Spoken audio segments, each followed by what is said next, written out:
A razão pela qual Deus nos criou é embasada em sua natureza criativa e no prazer que ele encontra no ato de criar. Deus é um ser pessoal que encontra satisfação em estabelecer relacionamentos genuínos com outros seres. A criação do homem é considerada o ápice desse processo criativo, indicando que o melhor foi reservado para o final. De acordo com Gênesis capítulo 1, versículos 27 a 29, afirma-se que Deus criou o homem à sua própria imagem, homem e mulher os criou, destacando a singularidade e a importância desse ato criativo. Então, Deus abençoou o homem e a mulher, instruindo-os a serem fecundos, multiplicarem-se, preencherem a terra e exercerem domínio sobre os peixes do mar, as aves do céu e todo ser vivo que se movimenta sobre a terra. Deus generosamente concedeu a eles toda a vegetação que produz semente e todas as árvores com frutos para seu sustento. Ao contrário dos animais, que foram ordenados a se reproduzirem segundo suas espécies, Deus, ao criar o homem, expressou um caráter especial. Ele disse: "Façamos o homem à nossa imagem conforme a nossa semelhança." Aqui, a singularidade do ser humano é ressaltada, sendo o único criado à imagem de Deus. Os termos imagem e semelhança são usados de maneira intercambiável, indicando a semelhança espiritual, racional e moral do homem com seu Criador. Essa singularidade concede ao homem a capacidade para a vida eterna, comunhão, discernimento moral, autoconsciência, fala e adoração. Dessa forma, Deus estabeleceu um grande abismo entre o ser humano e as bestas. Mesmo após a queda, a humanidade ainda retém essa imagem divina, embora tenha sido manchada. O livro de Tiago, capítulo 3, verso 9, destaca que com essa mesma imagem bendizemos a Deus, nosso Pai, mas também amaldiçoamos aqueles que foram feitos à semelhança de Deus. O uso do pronome plural nós, nesse contexto, provavelmente reflete um plural majestático na gramática e sintaxe hebraicas. O relato em Gênesis 2, versículos 22 a 24, descreve como Deus formou a mulher a partir da costela do homem. Adão reconheceu essa conexão íntima, proclamando que ela era osso de seus ossos e carne de sua carne. O texto destaca que, através do casamento, homem e mulher se tornam uma só carne, demonstrando a união e a complementaridade desse relacionamento. O domínio humano sobre a criação não é simplesmente um resultado da imagem divina, mas uma consequência. Hebreus 2, versos 7 a 10, ressalta que Deus colocou todas as coisas sob a autoridade do homem.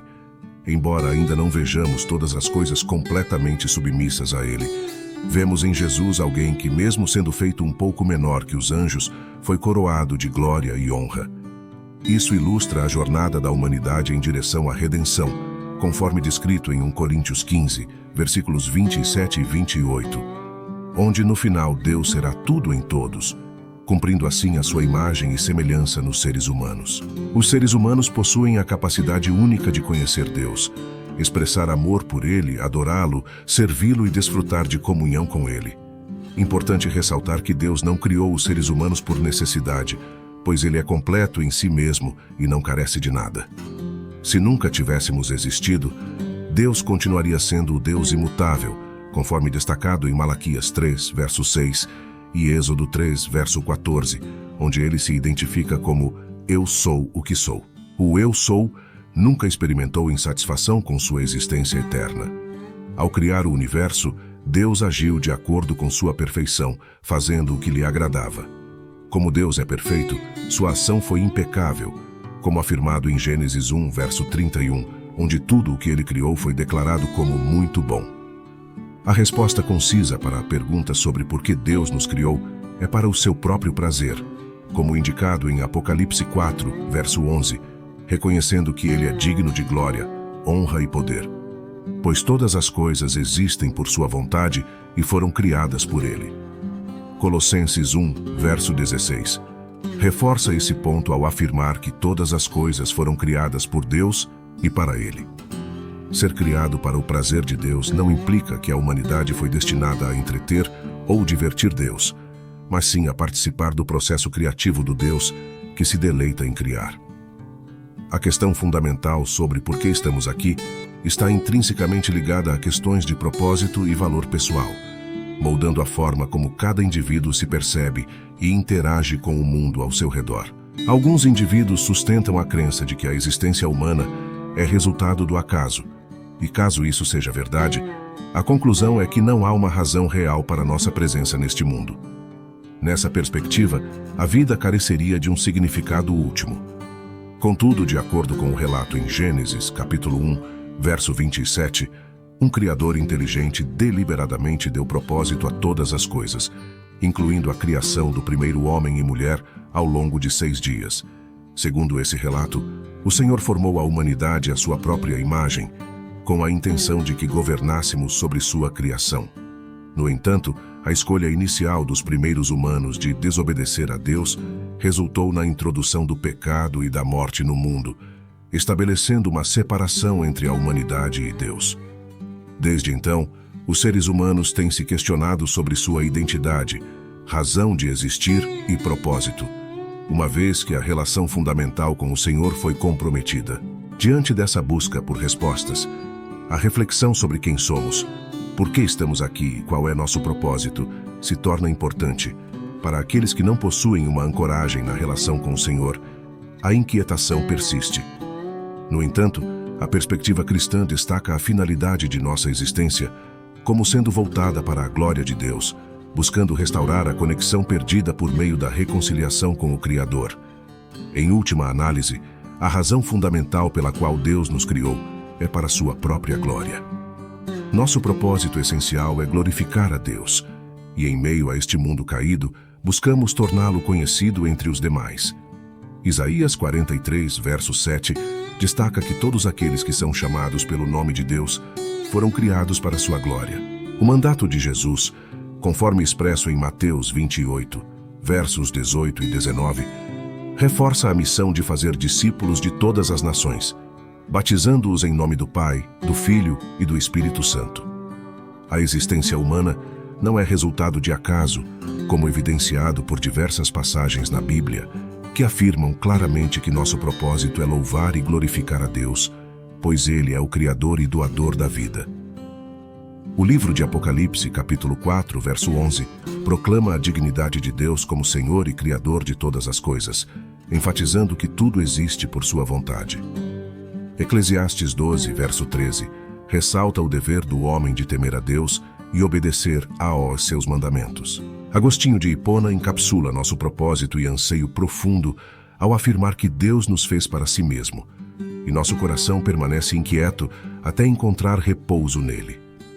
A razão geral para nossa presença neste mundo, glorificar a Deus, aplica-se a cada indivíduo, como indicado no Salmo 139, verso 16, onde Deus controla o início, a duração e o plano exato de cada vida de maneira precisa e pessoal.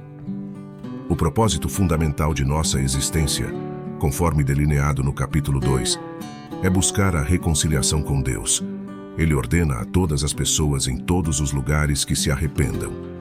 O significado profundo desse propósito é elucidado em Mateus 17, verso 30, onde Jesus sacrifica sua vida em nosso lugar, suportando a sentença pelos nossos pecados.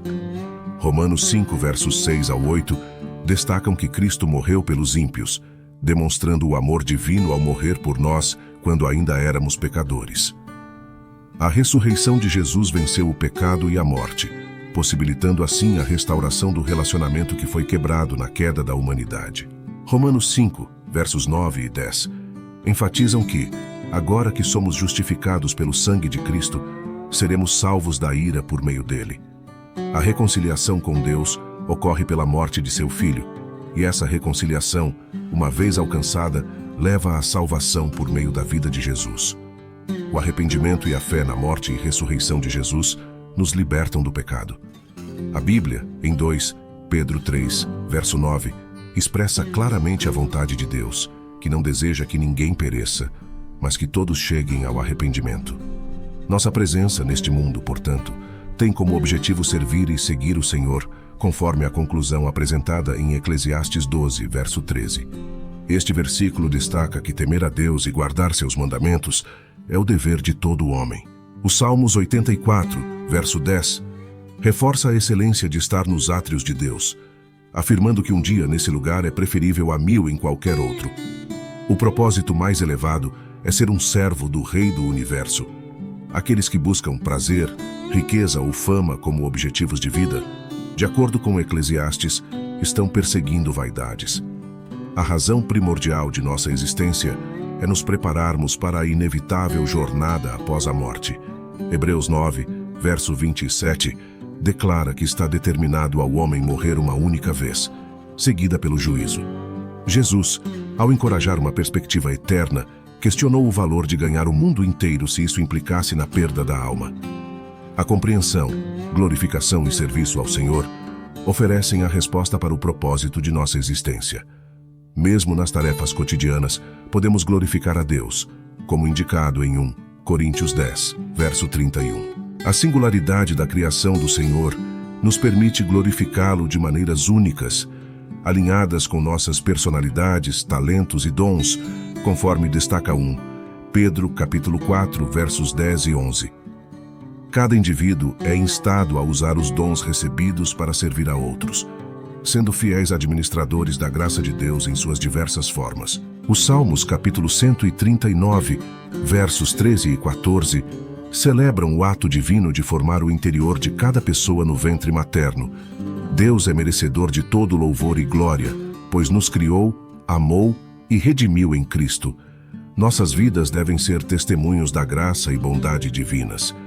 Ao contemplarmos a vastidão do universo e a complexidade intrincada da vida, somos convidados a uma jornada de profunda reflexão sobre nossa existência e propósito. Nossa passagem pela Terra é marcada por momentos efêmeros e eternos dilemas. É uma odisseia desafiadora que nos incentiva a decifrar o enigma de nossa própria essência. Somos simultaneamente obra e artífice, criaturas moldadas à imagem de um Criador que nos convida a compartilhar de sua glória e participar de sua obra eterna. A verdadeira sabedoria não reside em encontrar respostas definitivas, mas em aprender a conviver com as perguntas, abraçar o mistério e encontrar beleza na busca. A jornada nos ensina que nossa maior realização não está na acumulação de riquezas ou na busca por prazeres efêmeros, mas sim no cultivo de um coração puro e na entrega de nós mesmos a outros, através do serviço, amor e perdão. Ao fazer isso, nos aproximamos da essência do que significa ser verdadeiramente humano e refletir a imagem de nosso Criador, Jesus Cristo. Ele, em sua essência e missão, personifica a resposta viva às indagações milenares da alma humana sobre propósito, amor e redenção. Sua vida, ensinamentos e sacrifício supremo no Calvário representam o ápice do amor incondicional, oferecendo a cada coração que o acolhe a chave para compreender não apenas quem somos, mas para quem fomos criados. Nesta jornada terrena, repleta de incertezas e buscas incessantes, aprendemos que nossa maior realização não se encontra no acúmulo de riquezas ou na busca por prazeres efêmeros, mas no cultivo de um coração puro e na entrega de nós mesmos ao outro, ao servir, amar e perdoar. Assim, nos aproximamos da essência do que significa ser verdadeiramente humano e refletir a imagem de nosso Criador, Jesus Cristo. Jesus se apresenta como o guia definitivo, sendo o caminho, a verdade e a vida. Ele nos conduz à reconciliação com Deus e desperta nossa verdadeira identidade como filhos e filhas do Altíssimo. Convida-nos a embarcar em uma jornada de transformação interior, onde o amor e o serviço ao próximo são evidências visíveis de uma fé viva e atuante. Ao colocarmos Jesus Cristo no centro de nossa existência, descobrimos um propósito que transcende as limitações temporais e materiais. Este propósito nos eleva e nos conecta de maneira indissolúvel ao coração do Pai. A mensagem do Evangelho, repleta de esperança e renovação, ecoa ao longo dos séculos, chamando cada ser humano a participar de uma história de salvação que atinge seu ponto culminante em Cristo. Cada gesto de bondade, cada palavra de consolo e cada ato de sacrifício pelo bem do outro se tornam expressões da imitação do Mestre. Nesse processo, tornamo-nos faróis de esperança em um mundo sedento de luz. Hoje, se desejas reconciliar-te com nosso Salvador, Jesus Cristo, após afastar-se dos caminhos ou iniciar uma nova jornada rumo à salvação eterna, comente abaixo: Eu te aceito, Senhor Jesus, como meu único e suficiente Senhor e Salvador da minha vida. Até a próxima.